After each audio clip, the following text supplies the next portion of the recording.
Hello, students. Welcome back to the use of English and communication skills with Dr. Haluya. Today, we are going to the third lesson of the series on the use of English and communication skills, and our topic is communication models. Two things I would want you to learn from this lesson include the meaning and types of communication model. As usual, there will be a class exercise and an assignment for you at the end of this lesson. This is aimed at testing your understanding of the topic. I will go straight to the lesson now. What is communication model?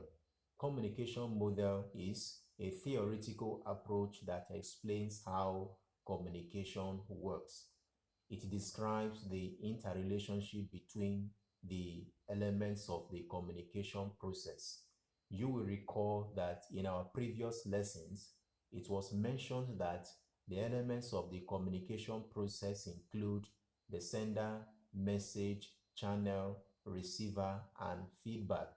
What the communication model does is to explain how these elements of the communication process work together towards achieving an effective communication. Having explained the concept of communication model, we'll go straight to the second aspect of this lesson, which is types of communication model.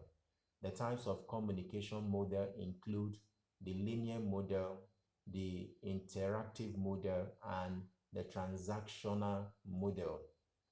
We'll explain each of these models one after the other, beginning with the linear model. The linear model is a type of model that is known as the active or transmissional model.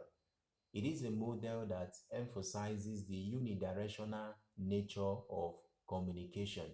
It views communication as a one-way activity that goes along a straight line from the sender to the receiver. The sender and the receiver are different in the sense that one sends the message while the other receives the message. A communicator under the linear model cannot perform dual roles simultaneously. What this means is that the sender who sends a message cannot receive the same message. It is important to state that the linear model of communication does not account for the elements of the feedback. In other words, the receiver does not need to reply the message of the sender. I will go straight to the second model of communication, which is the interactive model. The interactive model is the type of model that views communication as an interaction between the sender and the receiver. It emphasizes the bi-directional nature of communication by introducing the elements of feedback.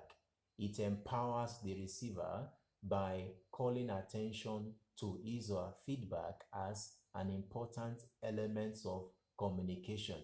Feedback allows the sender to measure the success of his or her communication as well as modify the presentation approach when necessary. The third model of communication is called the transactional model. In this model, communication takes place in a specific social context and it involves the assessing, processing, and negotiating of meaning. Under the transactional model, speakers bring into the communication context their past experiences, cultural literacy, communication skills, assumption, and perception. We'll go straight to the practice questions for this lesson. Please listen to the following questions and select the options that is best suitable to the question. Question number one says, One of the following models emphasizes the unidirectional nature of communication. A, the interactive model. B, the transactional model. C, active model. D, none of the above. 2, the model that does not account for the element of feedback is A, linear model. B, interactive model. C, transactional model. D, verbal model. 3, which of the following features best illustrate the linear model of communication? A communicator cannot perform dual roles simultaneously. B, the receiver is empowered. C, it makes provision for feedback. D, it involves the process of uh, the process and negotiating of meaning. Question number 4 says, in which of the following models is the element of feedback active? A, the interactive model. B, the transactional model. C, the linear model. D, none of the above. Question number 5. The communication model that takes place in a specific context is dash. A, linear model. B, transactional model. C, interactive model. D, verbal model. We'll look at the answers to each of the questions now. Question number 1 is C. Question number 2 is A. Question number 3 is A. Question number 4 is A. And question number 5 is B. Here is the assignment for this lesson. Question 1, explain the 3 models of communication. Question 2, compare and contrast the linear and interactive models of communication. Thank you very much for listening to this lesson.